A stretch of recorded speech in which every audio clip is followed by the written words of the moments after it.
Nous, les bembistes, réunis en ce jour du 8 février 2019, tenons à mettre en garde tout individu ou groupe d'individus appartenant à la nouvelle reconfiguration de la Kabylie issue des élections frauduleuses organisées par la machination des Nanga. Nous constatons que depuis un certain temps, le sénateur Jean-Pierre Bemba Gombo est devenu la cible privilégiée de cette nouvelle reconfiguration politique caractérisée par le fanatisme et le tribalisme et pourtant décriée par l'ensemble du peuple congolais. Aussitôt, après avoir fini ses études universitaires, il revient au pays de ses ancêtres et s'investit dans plusieurs domaines, notamment télécommunications, transport, médias, et pour ne citer que cela. À 27 ans d'âge, déjà, le sénateur Jean-Pierre Bemba Gombo a été nommé conseiller du chef de l'État en charge des finances par le fait président Mobutu Sese Seko Kukumbendu Wazabanga, maréchal d'Isaïe.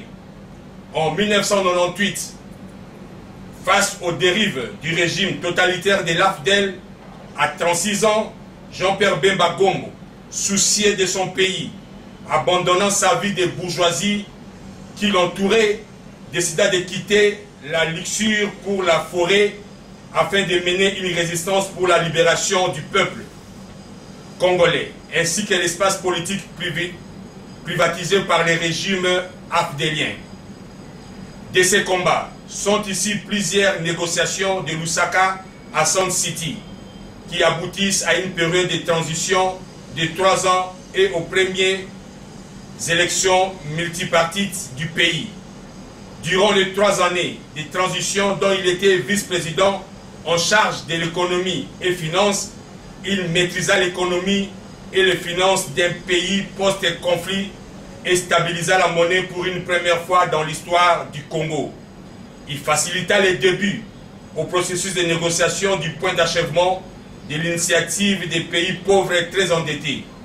Sur le plan sécuritaire, sa participation et son implication furent de grande importance pour la pacification du pays. Une si grande personnalité politique qui fait la grande fierté de notre pays en particulier et de l'Afrique en général, par son abnégation au profit de tous, et pourtant n'est pas apprécié à sa juste valeur par les détracteurs de tous bords. Pour les bembistes, Jean-Pierre Bemba Gombo reste un acteur politique incontournable pour les changements et le développement de la République démocratique du Congo. Par conséquent, les bembistes mettent en garde toute campagne de dénigrement à l'endroit du sénateur Jean-Pierre Bemba Gombo, montée par les officines occultes en vue de saper son image de personnalité privilégiée et de son combat pour la libération totale de notre cher et beau pays. Que vivent les bembistes, que vive la République démocratique du Congo, avec Dieu, nous verrons.